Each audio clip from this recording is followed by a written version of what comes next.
शपथ लिन्छु कि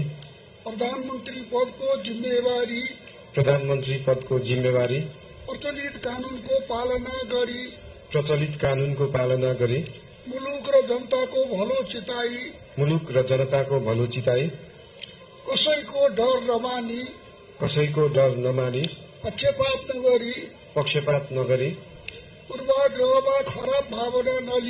पूर्वाग्रह वा खराब भावना नलिई ईमानदारीका साथ गर्नेछु र आफ्नो कर्तव्य पालनको सिलसिलामा आफूलाई जानकारीमा आएको कुरा म पदमा बहाल रहँदा वा नरहँदा जुनसुकै अवस्थामा पनि प्रचलित कानूनको पालना गर्दा बाहेक अरू अवस्थामा कुनै किसिमबाट पनि प्रकट वा संकेत गर्ने छैन। धन्यवाद।